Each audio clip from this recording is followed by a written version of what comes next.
into Talking Fitchburg on this Friday, August 20th, 2021. A warm evening of Talking Fitchburg. Warm and maybe stale. just muggy and hot and blah. But it's all right. We're going into the weekend and it's better than rain, I suppose. Although we still need rain. Like we had a good chunk of it, week and a half ago, but still need rain. Still in that drought here. Wisconsin still doing a lot better than a lot of other parts of the U.S., but still need the rain for the crops here and whatnot. We got a busy show for you today. I can't talk random this early here. We got preview the Agora Art Fair here. If you missed our interview with Steve Leverance from yesterday, we'll bring that back to you today. And then talking with Lieutenant Edward. From the Fitchburg Police Department. He'll be here to give us a Fitchburg police update. So a lot to get to, and we'll start with the police department. And the topic we'll be talking about here during the interview, property crime. This is an alert. Since August 17th, we've had investigated a number of property crimes, according to the Fitchburg Police Department, across the city, including 8 residential burglaries, in which 3 vehicles were stolen, and 2 were stolen vehicles. That's pretty crazy. And there's a common theme with this, and it's still the same stuff that we talk about when we talk about crime prevention. These include their late night to early morning incidences, but this includes unlocked, unsecured doors, open garage doors, and or keys or garage door openers left in unlocked vehicles. So we got to do our part to continue to prevent these crimes of opportunity and report them as well. We'll break it down for you coming up in our interview here and a little bit later in the show. We'll also be talking about this community night out. It's coming back. Yeah, it's been rescheduled for the 25th, this upcoming Wednesday, 5 to 7 p.m. over off of Traceway Drive. So stop on by, say hi to our officers, see some local displays, got food and drinks, and a whole lot more fun. We'll hope to see you out there Wednesday night. Happening this weekend, we've got the Agora Art Fair, 13th annual Agora Art Fair. 100 Wisconsin artists will be showcasing all of their art. It's a whole bunch of different mediums, from painting, ceramics, jewelry, photography, glass, metal. You got it, or you want it, they got it. I knew I was going to say that backwards. I always do. We also have great bands lined up, 2 stages, got local craft beer, great food as well, and the ever popular The Art in the Wind kite exhibit will be happening as well. So tomorrow, 10 a.m. to 5 p.m., stop on out. We'll talk about this coming up just in a little bit of time. All right, the 2nd annual Madison Brewery Bike Race is scheduled. This looks like a lot of fun. It says here, join us on September 11th for the 2nd annual Madison Brewery Bike Race.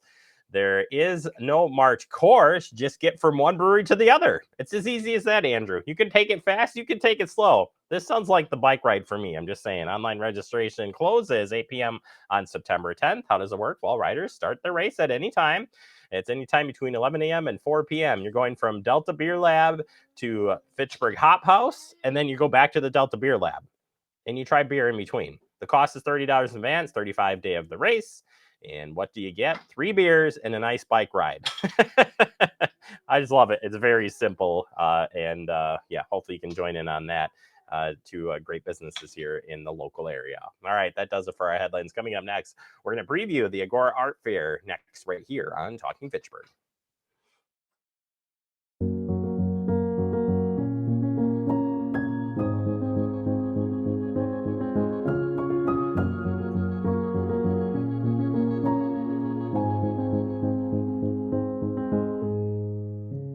It takes all of us to slow the spread of the coronavirus, so follow guidance from authorities where you live and stay home unless absolutely necessary. Use a delivery service for essential items like food and medicine. If you must make essential trips, stay 6 feet apart from other people. Wear a cloth face covering and wash your hands for at least 20 seconds as often as possible. Visit coronavirus.gov for the latest information. We're all just trying to keep things running for those who rely on us. Ready? That's why we don't have time to be sick with the flu. And especially this year, no one has time to get sick. Get a flu shot for yourself and those around you too.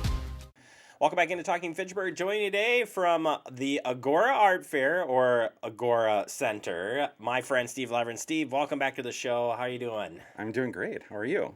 Good. It's good to see you in person. It's been quite a while. Usually we'd be talking about farmers markets, and not that we haven't, by the way. We got your back over here. I appreciate that. Getting the information out. But Agora Art Fair returning, 13th annual, and so excited to have this going. And it feels like the last hurrah in some ways because of things kind of getting a little bit higher in the COVID world.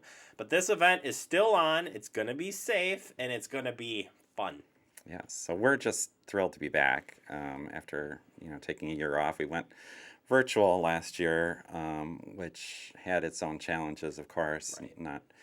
Not really the atmosphere that people come to expect or want.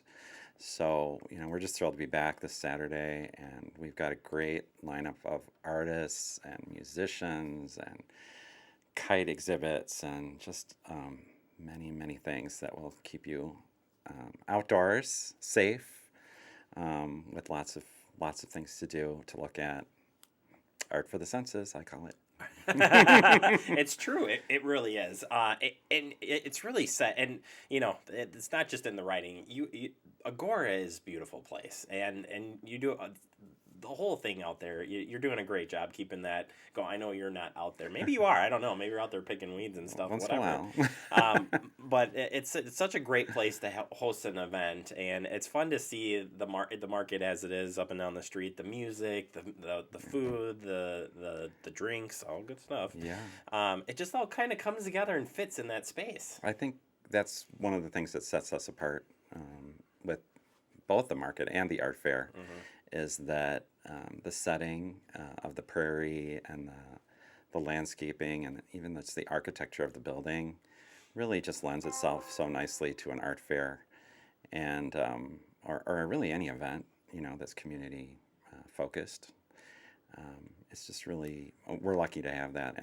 And I know when they built that building, and I saw the courtyard and the different public spaces they had, the patios, everything, my mind just went right away to the art fair. I said, this would be a great place for an art fair. And so, 13 years later, here we are. Yeah. Let's talk about some of the other events going on. So obviously you've got great artists out there, over 100 exhibitors. Is going to be a lot of fun. But you also bring in some good music talent as well. Walk us through that. We do. So we have music on 2 stages. We're going to have and it starts right away. Actually, as people are walking in at 9:30, we have the Madison Flute Club. They're going to be playing under the pavilion, kind of as people are walking in. So the kiters, we'll talk about that a little bit more later, but they set up these beautiful banners, and then you have the flute music playing, and so as people are entering, it really kind of creates a special feeling as people are entering. And so we'll have the Flute Club, but then we have, like I said, we have the 2 stages. So on the west stage, we're going to have a Celtic band called Bidena, and then we're going to have a Latin band a little later in the day called Grupo Blanca. On the main stage, which is in the courtyard area where the beer sales and wine sales and food sales are, there's a little bit larger stage and larger seating area, and there we're going to have the Red Hot Horn Dogs. Very familiar here in Fitchburg. Yes, and Madison in general. There's a lot of members from the UW Marching Band in that. And then we're going to have West Side Andy and Reverend Raven playing at 2. So basically the music starts at 9:30, but the main bands start about 10:30. Yeah, I like the idea of coming in just to some nice music. The kite display, that got added a couple of years ago, and that just brings, again, another element to this whole thing. Just draws you in. It does. So one of the things we kind of decided to build on that this year, and that's something a little different. We've had some instances where the wind wasn't quite strong enough to get some of these really beautiful kites up in the air, and we thought that was unfortunate. So I worked with the kiters. They're Fitchburg residents, actually. There's a story in the Wisconsin State Journal about them. If you want to learn more, if you want to learn a little bit more about these artists, I say the artists of kites. Oh, they are. They make their own kites. A lot of the kiters do. And anyway, there's going to be under the pavilion. There's going to be a actual display of various kites, and we have 4 kiters coming in from across the state to showcase their beautiful kites that they have. Just the range of the range is just I was incredible. going to say, well, they're impressive. I mean, There's some that they look are like not simple- tigers that right, are I was going to say, galloping these are and- not simple kites, by the No. way. Like, you will be blown away when you see them. Literally blown away. Because That's of, right. hopefully for some wind. Not too much wind, but, whatever. Finally, you mentioned food and drink. You bring in some local flavor, some outside flavor to tie it all together. Yeah, so we have a number of food carts that are coming in. A lot of names you'll recognize. Liliana's is coming in, and they'll have a special stand selling, brats, grilled cheese, and all those kinds of things. So we work with local organizations as much as we can. Actually, pretty much all of them are local, but a lot of them are doing a benefit as a charitable benefit to it. So, for instance, the Chamber of Commerce will be doing the beer sales and the wine sales, and the Fitchburg Optimists will be selling water and soda, and I can't forget the Fitchburg Lions. Alice will be will be driving golf carts. Her and her entourage, they'll be driving golf carts. So that's one, another nice thing about our art fair is that, parking isn't really that far away.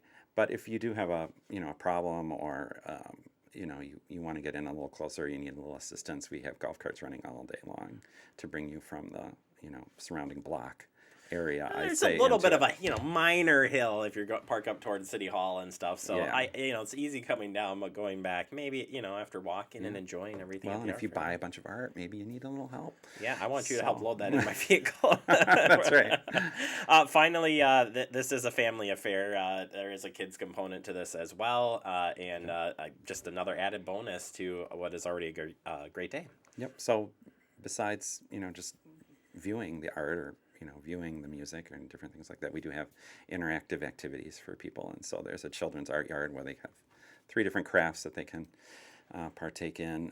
Eagle School, I've been working with a woman from Eagle School who's going to be running that. And then there's adult fun. So there's going to be a wine bottle painting thing for the adults. And so Wine and Design, they're located on the east side of Madison, is going to be doing that. And they're going to have tables. They'll be not too far from the food and the music, so you can listen and create all at the same time. Well, where are you going to be this whole time? I'm going to be everywhere. Well, You Steve, can look for me in my art fair t-shirt. I like it. I like it a lot. If anybody wants to volunteer, we have a few slots open still. You get a free t-shirt and you get a free beverage. So Sign me up for for 2 hours, Sign me in. 2 Oh, no, hours I'm of gone work. this weekend. Well, either way, a few hours, you can help out. It's a lot of fun. Steve, again, you do a great job, and this keeps getting better and better every year. So 13th End, you got to come out. It's a special one because we're all back together. That's what it is.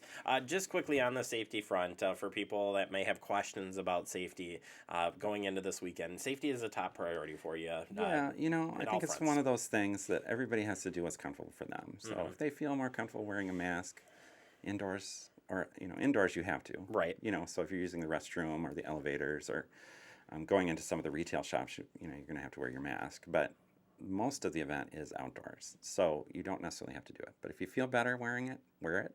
We're going to have extra hand washing and hand sanitizer available all throughout the grounds. We're also going to I forgot my train of thought there, but basically we're going to have some extra masks as well. So if somebody forgets a mask, and they need to use the restroom, we'll have some things on hand for them. So we're making it as safe as we can. I think everybody's doing their part, and we just want to have a great event and everyone to enjoy themselves.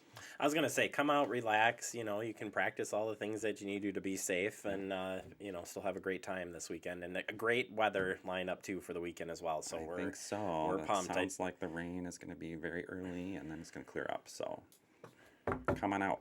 I like it. All right, Steve, thank you so much. Information at the website, agoraartfair.com. Check out the Facebook page for the latest and greatest information. Yeah. And anything else you'd like to say besides come on out? Well, we're we're just so excited, and the artists appreciate your support, and um, they're going to be so excited to see you because it's been a long time. I think that's what makes this a little bit. I mean, all the events this year, no matter where you go, they're just that much more special. Just because you get to be back together, It is. and that normalcy, and I can't think of We a won't better take place. it for granted anymore. Exactly. All right, Steve. Thank you so much. Good luck this weekend, and we'll look forward to having you back on the show real soon. Thank you. You bet. Again, AgoraArtFair.com or follow them on Facebook as well. Take a quick break. More to come. You're watching Talking Fitchburg. Hey, boss. Okay. I said I'm fine. Put me to bed, see you in the morning. With the frosted Superman, but it wasn't on it. And we lost it. In my head, in my head, in my head. Where you at? Underlay in my head. Hey, son. Hey, Bob. You know you can talk to me. Yeah. You could be spreading the coronavirus without realizing you have it. So follow guidance from authorities where you live and do your part. It's important to limit in-person interaction with anyone outside of your immediate household, but phone and video chat are safe ways to connect. It's also important to limit any social gathering. This advice applies to people of any age, including teens and younger adults. Visit coronavirus.gov for the latest information. Hello, everybody. Welcome back into Talking Fitchburg. Joining me today from the Fitchburg Police Department, I've got Lieutenant Edward Hartwick in studio with me. Lieutenant, thanks for stepping up and coming up here and visiting with us. Matt, a little busy, interim police chief. It's been a while since I've seen you. I think the last time I interviewed you was at the Community Crime Prevention Picnic a couple of years ago. That was, yeah. And it was good. That was a really good night. And unfortunately, the weather didn't hold out for this last community picnic. So I'm glad you're here so we can talk about when's the picnic going to happen. Next Wednesday, provided we aren't under severe weather watch. We have rescheduled the event to Wednesday the 25th, same time from 5 p.m. to 7 p.m. You'll be able to find us on Traceway Drive near Nine Springs Golf Course and the Fairways leasing office. We're very fortunate this year to partner with the Fairways staff there and to host the event. There are a large number of residents in that area, and we thought it would be a great place to locate this year's event. You know, years ago we used to have the crime prevention picnic. If you remember those days, being down in McKee Farms Park, and one of the main points of this event is to be in the community and to get people to meet one another. And so we thought this was a great time to be on the east side of the city. And we are really looking forward to being back out there and getting to meet some residents. Yeah, it's worked out really. The first one was a hit, taking it out to a different neighborhood, and the goal is to actually move it all around the city. Correct.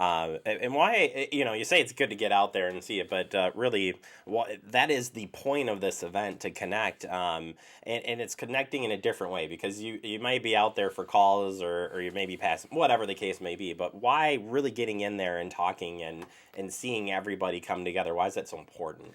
Well, it is really fundamental to our job is to build relationships with everyone in our community, whether other law enforcement agencies, service providers that are going to be at this event, and most importantly, our citizens, because they really fuel our community. They let us know what's going on, what problems need to be addressed, what concerns they may have. They may have innovative solutions or may have observed something that we didn't even know about. And so it's really critical for us when it's not an emergency, when they're not calling us, because we have to have our focus on that instance. And so it's really nice just to have some downtime to be able to engage and do it in a more relaxed setting.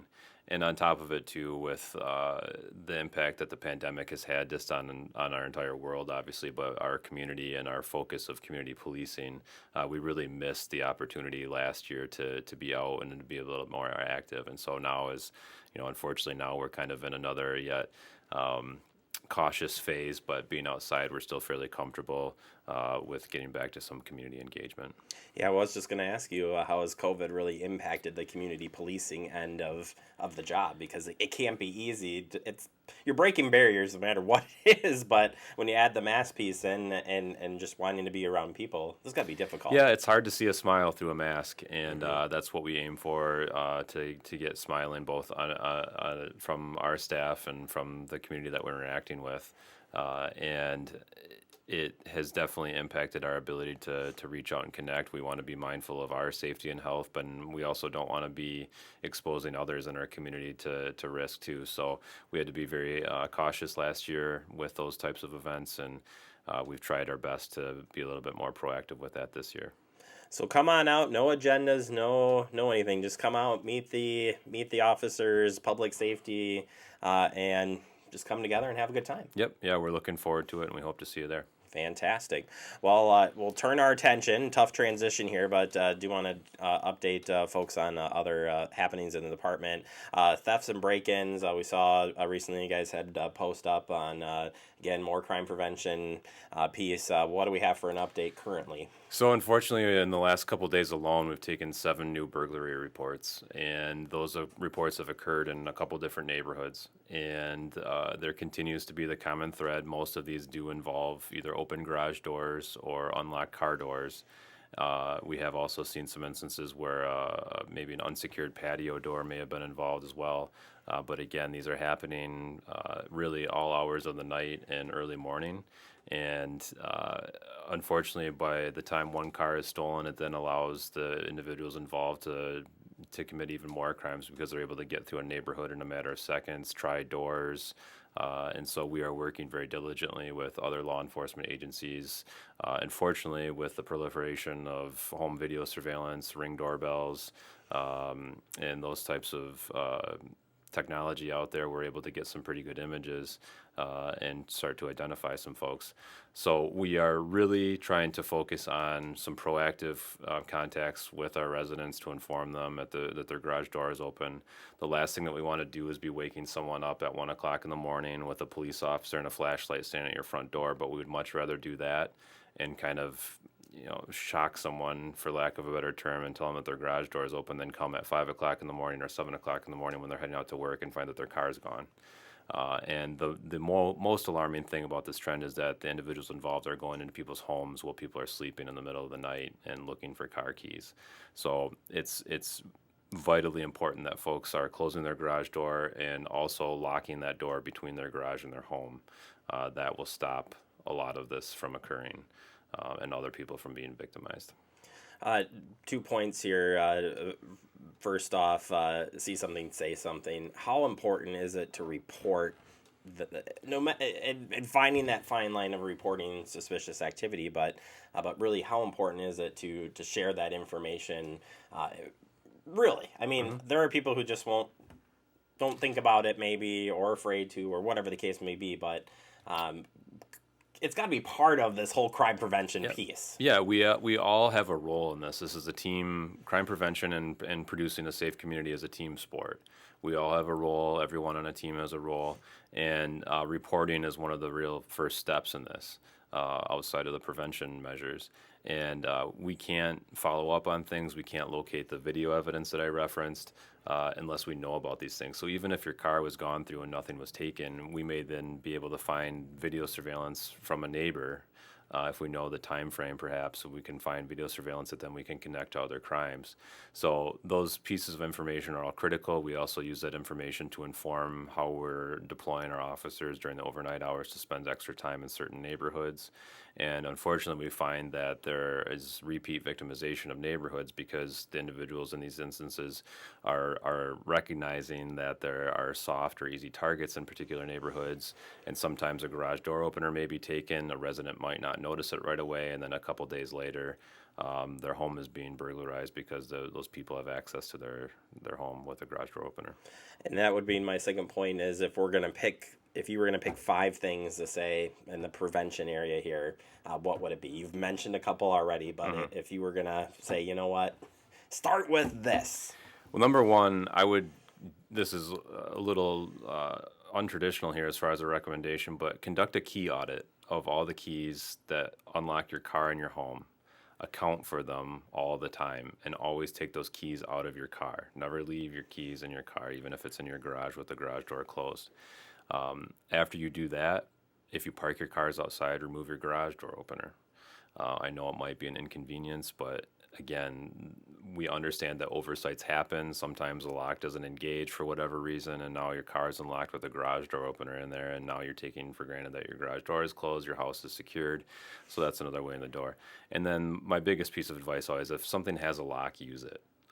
Whether it's a bike and you have a bike lock, locking your bike up, but lock your car doors, lock the door from your garage into your home, lock your patio door, use those locks. And then obviously keeping your garage door closed is critical, and seriously consider motion lights or leaving your exterior lights on. Those are also important too, because it makes it less appealing. We find in some of these instances where folks are going through backyards, so whether it's the front of the house or the back of the house, they're able to get from house to house very quickly, and that makes it that much less appealing when there's a bunch of bright lights on or motion lights coming on. Yeah, no, I appreciate the tips, and I like that key, identifying the keys. That's a pretty smart idea. Looking for new tips, that's a good one right there. Real quick, the Latino Youth Academy is happening this week. Great, multi jurisdictional event with officers and public safety. Tell us a little bit about that. So this has been a long-standing project that we've worked on with the Madison Police Department, and over the years, several other law enforcement agencies have joined us to assist. But the underlying goal here is to connect with a community that is sometimes understandably very cautious when interacting with law enforcement, and it's to build bridges not only for the future but also with and the children, but not also with their families. And so this program is a week-long program where officers basically engage as a team leader for a group of 7th or 8th graders this year. I believe there are 23 students from area schools that are part of this program. And so they work as a team. They get to know their platoon leader is the team leader's name. They get to work with them throughout the week, and they've changed what they are learning about over the years. And this week they are actually talking about leadership with the Forward Madison Soccer Club. They're working with the fire department to learn about things other than just police work, but it's building on some more lifelong skills kind of under the umbrella of what it takes to be a police officer. So hopefully we're building connections with the community and these families, but also maybe inspiring some of these folks to consider law enforcement or a career in public safety is really would be an ultimate goal, to find out 10 years from now that we had a graduate from the Latino Youth Academy. That would be really cool. Yeah, public safety it's really become a thing, right? It used to be just silos of the three entities, police, fire, EMS, and really public safety as a whole is a big group. But yeah, if we could see somebody who comes through there and comes back, that'd be pretty amazing. Edward, thank you so much for your time. I know we didn't get to everything, but appreciate it. And don't be a stranger. Come back and visit us. Well, thanks for the invitation. It's great to be in studio with you, Jeremy. Oh, goodness. Yeah, Well, next time I see you, I'll probably be at the community picnic. Yep, I hope so. All right. Perfect. Thank you so much. Check out the police website and Facebook. This is your Facebook guy, by the way. He's the police. Maybe he didn't want me to expose that. All right, well, whatever. We're going to take a quick break. More to come. You're watching Talking Fitchburg. Brandon met a girl on a dating app. He finally found the courage to ask her out. No answer. He started to panic. Was he being... Hey, sorry I didn't respond. I was driving. She must be a keeper. We're all just trying to keep things running for those who rely on us. That's why we don't have time to be sick with the flu. We don't have time for delays. Ready! We don't have time for spills. Next. We don't have time for setbacks. Let's be real. Getting the flu shot helps you fight the flu. Get a flu shot for yourself and those around you too. Welcome back into Talking Fitchburg. Wrapping up the show. Remember, you can take us anywhere as you head out on your adventure for the weekend. I suggest you find us on Facebook or YouTube for the latest headlines. And of course, check out our streaming channels. Have a great weekend.